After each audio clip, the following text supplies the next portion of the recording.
വീണയ്ക്ക് പ്രതിഫലം നൽകി സേവനം ലഭിച്ചില്ലെന്ന് CMRL. സേവനം നൽകിയതിന്റെ രേഖകളില്ലാതെ വീണ. അങ്ങനെയെങ്കിൽ CMRLന് സേവനം നൽകിയത് പിണറായി വിജയന്റെ മുൻ സർക്കാരോ? SFIOയുടെ ആ 134 രേഖകൾക്ക് മുന്നിൽ പ്രതിപക്ഷ നേതാവിന്റെ മകൾക്ക് ഉത്തരം മുട്ടുമ്പോൾ അന്വേഷണം ഇനി നേരെ പിണറായിയിലേക്കോ? പ്രതിപക്ഷ നേതാവ് വീണ വിജയനെ 10 മണിക്കൂറോളം നീണ്ട രണ്ടാംവട്ട ചോദ്യം ചെയ്യൽ പൂർത്തിയാക്കിയപ്പോൾ ED ഉദ്യോഗസ്ഥർ ഒരു നിർണായക കാര്യം ഉറപ്പിച്ചു കഴിഞ്ഞു. വീണ വിജയൻ നൽകിയ മൊഴികളിൽ വൻ പൊരുത്തക്കേടുകളുണ്ട്.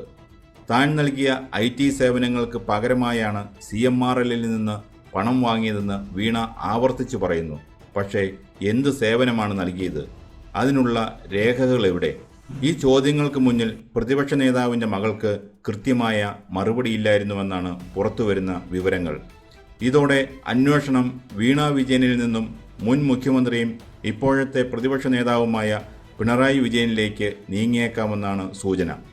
ഭരണമാറ്റത്തിന് ശേഷം പുതിയ സർക്കാർ പഴയ ഫയലുകൾ ഓരോന്നായി തുറക്കുമ്പോൾ ഈ കേസ് പിണറായി വിജയനെ കടുത്ത പ്രതിസന്ധിയിലേക്കാണോ നയിക്കുന്നത്? ഈ പണം വെറുമൊരു കൺസൾട്ടൻസി ഫീസാണോ അതോ പിണറായിയുടെ ഭരണകാലത്ത് ഭരണ സ്വാധീനം ഉപയോഗിച്ച് വാങ്ങിയ മാസപ്പടിയാണോ? കഥ തുടങ്ങുന്നത് കരിമണൽ കമ്പനിയായ CMRLൽ നിന്നാണ്. Cochin minerals and rutile limited. ഈ കമ്പനിയിൽ ആദായ നികുതി വകുപ്പ് നടത്തിയ റെയ്ഡിലാണ് ചില ഡയറി കുറിപ്പുകളും രേഖകളും പിടിച്ചെടുത്തത്. അതിൽ പ്രമുഖ രാഷ്ട്രീയ നേതാക്കൾക്കും ഉദ്യോഗസ്ഥർക്കും പണം നൽകിയതിൻ്റെ വിവരങ്ങളുണ്ടായിരുന്നു. അതിലൊരു പ്രധാന പേരായിരുന്നു വീണ വിജയൻ്റേത്. വീണയുടെ IT കമ്പനിയായ എക്സാലോജിക് സൊല്യൂഷൻസിന് CMRL കമ്പനി വലിയൊരു തുക നൽകിയിട്ടുണ്ട്. കണക്കുകൾ പരിശോധിച്ചാൽ ആകെ തുക 1.72 കോടി രൂപയാണെന്നാണ് ആദ്യം പുറത്തുവന്നത്. എന്നാൽ EDയുടെ പിന്നീടുള്ള കണ്ടെത്തൽ പ്രകാരം ഈ ഇടപാടുകളുടെ ആകെ വ്യാപ്തി ഏകദേശം 2.78 കോടി രൂപയോളമാണ്. ഇത്രയും വലിയ തുക എന്തിനാണ് വീണ വിജയന് നൽകിയത്? CMRL പറയുന്നത് തങ്ങൾക്ക് എക്സാലോജിക് കമ്പനി IT സേവനങ്ങളും സോഫ്റ്റ്വെയർ സഹായങ്ങളും നൽകിയെന്നാണ്. വീണ വിജയനും ഇതേ വാദത്തിൽ ഉറച്ചു നിൽക്കുന്നു. എന്നാൽ കഥ മാറുന്നത് ഇവിടെയാണ്. ആദായ നികുതി വകുപ്പിന്റെ സെറ്റിൽമെന്റ് ബോർഡിന് മുന്നിൽ CMRL ഉദ്യോഗസ്ഥർ തന്നെ ഒരു നിർണായക മൊഴി നൽകി. എക്സാലോജിക് കമ്പനി തങ്ങൾക്ക് ഒരു സേവനവും നൽകിയിട്ടില്ല, യാതൊരുവിധ സോഫ്റ്റ്വെയറും അവർ ഉണ്ടാക്കി തന്നിട്ടില്ല. അങ്ങനെയെങ്കിൽ എന്തിനാണ് ഈ 2.78 കോടി രൂപ നൽകിയത്?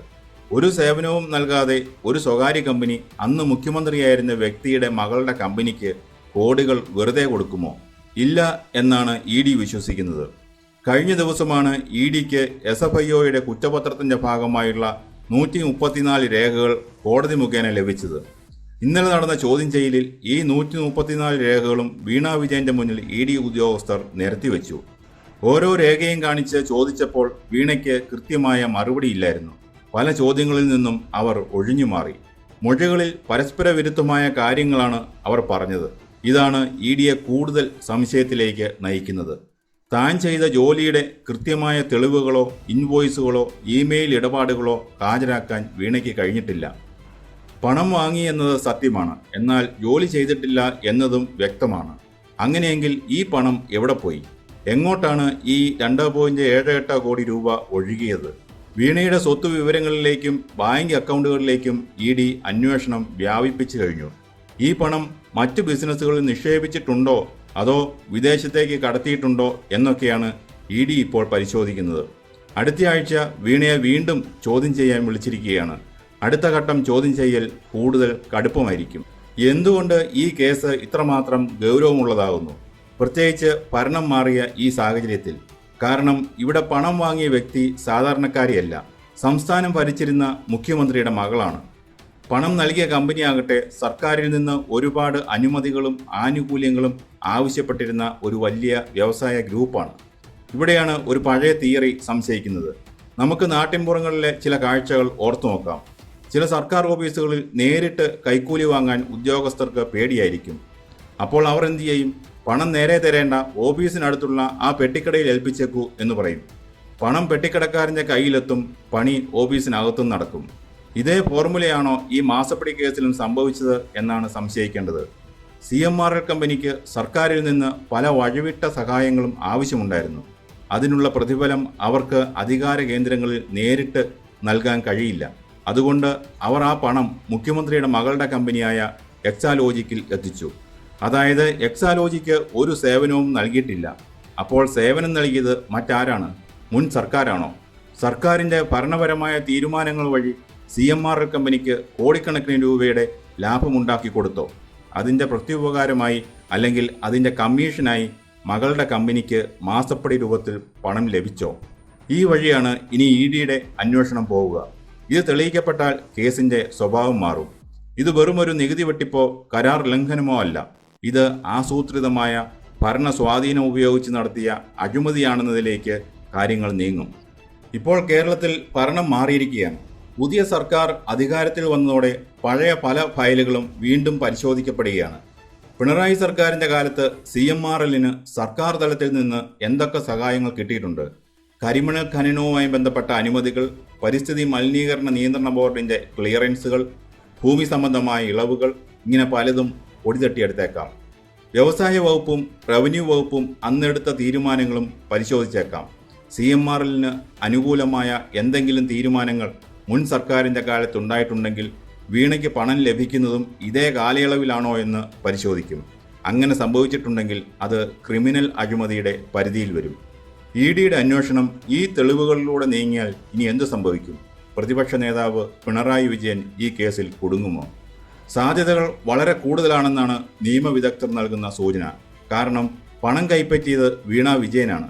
വീണ ഒരു സേവനവും നൽകിയിട്ടില്ലെന്ന് CMRL സമ്മതിച്ചിട്ടുമുണ്ട്. അപ്പോൾ വീണയ്ക്ക് കിട്ടിയ പണം വെറും ഒരു ബിസിനസ് വരുമാനമല്ല, അത് അവിഹിതമായി ലഭിച്ച പ്രതിഫലമാണെന്ന് കോടതിയിൽ സ്ഥാപിക്കാൻ EDക്ക് എളുപ്പമായിരിക്കും. അങ്ങനെയെങ്കിൽ ഒരു സ്വകാര്യ കമ്പനി എന്തിനാണ് അന്നത്തെ മുഖ്യമന്ത്രിയുടെ മകൾക്ക് പണം നൽകിയത് എന്ന ചോദ്യത്തിനുള്ള ഉത്തരമാണ് ED കണ്ടെത്തേണ്ടത്. ഭരണത്തെ സ്വാധീനിക്കാനായി നൽകിയ പണമാണോ എന്നാണ് കണ്ടെത്തേണ്ടത്. ഇവിടെയാണ് PC ആക്ട് അഥവാ പ്രിവെൻഷൻ ഓഫ് കറപ്ഷൻ ആക്ട് കടന്നു വരുന്നത്. അഴിമതി നിരോധന നിയമപ്രകാരം ഒരു പൊതുപ്രവർത്തകൻ നേരിട്ടോ അല്ലെങ്കിൽ അയാളുടെ ബന്ധുക്കൾ വഴിയോ ഏതെങ്കിലും തരത്തിലുള്ള സാമ്പത്തിക ആനുകൂല്യങ്ങൾ കൈപ്പറ്റിയാൽ അത് കുറ്റകരമാണ്. ഇവിടെ പൊതുപ്രവർത്തകൻ മുൻ മുഖ്യമന്ത്രിയാണ്. ആനുകൂല്യം പറ്റിയെന്ന് ആരോപിക്കപ്പെടുന്നത് മകൾ വീണ വിജയനും. മുൻ സർക്കാർ തീരുമാനങ്ങളും മകൾക്ക് ലഭിച്ച പണവും തമ്മിലുള്ള ലിങ്ക് ED തെളിയിച്ചാൽ പ്രതിപക്ഷ നേതാവ് പിണറായി വിജയനെ ഈ കേസിൽ പ്രതിയേർക്കാൻ EDക്ക് നിയമപരമായി സാധിക്കും. വെറുമൊരു സാക്ഷി എന്ന നിലയിലല്ല, മറിച്ച് അഴിമതിയുടെ പ്രധാന ഗുണഭോക്താവ് എന്ന നിലയിൽ പിണറായി വിജയന് ചോദ്യം ചെയ്യലിന് ഹാജരാകേണ്ടി വരാം. ഇന്ത്യയിൽ സമീപകാലത്ത് കണ്ട ചില കാര്യങ്ങൾ ഓർക്കുക. അധികാരം ഒഴിഞ്ഞ ശേഷം പല മുൻ മുഖ്യമന്ത്രിമാരും ED അന്വേഷണത്തെ തുടർന്ന് കടുത്ത നടപടികൾ നേരിടേണ്ടി വന്നിട്ടുണ്ട്. ഭരണം മാറിയതോടെ രാഷ്ട്രീയ പ്രതിരോധത്തിൻ്റെ ആയുധങ്ങൾക്ക് മൂർച്ച കുറയുമെന്നതും പിണറായി വിജയന് തിരിച്ചടിയാണ്. ഇതൊരു സാധാരണ രാഷ്ട്രീയ ആരോപണമല്ല. വ്യക്തമായ ബാങ്ക് ഇടപാടുകളുടെ രേഖകൾ EDയുടെ കയ്യിലുണ്ട്. പണം തന്ന വഴി വ്യക്തമാണ്. ആ പണം എങ്ങോട്ട് പോയി എന്ന് മാത്രമാണ് ഇനി കണ്ടെത്താനുള്ളത്. വീണ വിജയനെ ED അറസ്റ്റ് ചെയ്യാനുള്ള സാധ്യത തള്ളിക്കളയാനാകില്ല. വരും ദിവസങ്ങളിൽ വീണ്ടും ചോദ്യം ചെയ്യുമ്പോൾ തൃപ്തികരമായ മറുപടി നൽകിയില്ലെങ്കിൽ അന്വേഷണത്തോട് സഹകരിക്കുന്നില്ല എന്ന പേരിൽ EDക്ക് കടുത്ത നടപടികളിലേക്ക് കടക്കാം. മകൾ അറസ്റ്റിലാകുന്ന ഒരു സാഹചര്യം ഉണ്ടായാൽ അത് പ്രതിപക്ഷ നേതാവ് പിണറായി വിജയൻ്റെ രാഷ്ട്രീയ ജീവിതത്തിലെ ഏറ്റവും വലിയ തിരിച്ചടിയായിരിക്കും. പാർട്ടിക്കും പിണറായി വിജയനും ഇതുണ്ടാക്കുന്ന ആഘാതം ചെറുതായിരിക്കില്ല. പാർട്ടിക്ക് ഈ കേസിനെ വെറുമൊരു രാഷ്ട്രീയ പ്രതികാരം എന്ന് പറഞ്ഞ് ഇനി പ്രതിരോധിക്കാൻ കഴിയില്ല. ഈ കേസ് വെറുമൊരു സാമ്പത്തിക ഇടപാടിൻ്റെ കഥയല്ല.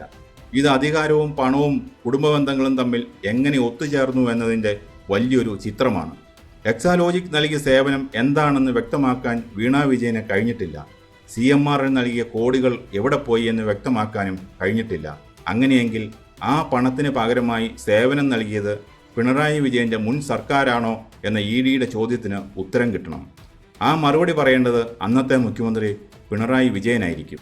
EDയുടെ കയ്യിലുള്ള ആ 134 രേഖകൾ കേരള രാഷ്ട്രീയത്തിൻ്റെ ഭാവി തന്നെ മാറ്റിമറിക്കാൻ പോകുന്നവയാണ്. ഒളിച്ചുകളികൾക്കും ഒഴിഞ്ഞുമാറലുകൾക്കും ഇനി അധികം സമയമില്ല. വരും ദിവസങ്ങളിൽ ED എടുക്കാൻ പോകുന്ന തീരുമാനങ്ങൾ പ്രതിപക്ഷ ക്യാമ്പിനെ കനത്ത പ്രതിസന്ധിയിലാക്കും. വീണ വിജയനിലൂടെ ED പിണറായി വിജയൻ എന്ന പിതാവിലേക്ക്, മുൻ മുഖ്യമന്ത്രിയിലേക്ക്, പ്രതിപക്ഷ നേതാവിലേക്ക് എത്തുമ്പോൾ കേരളം സാക്ഷ്യം വഹിക്കാൻ പോകുന്നത് സമാനതകളില്ലാത്ത സംഭവ പരമ്പരകൾക്കായിരിക്കും.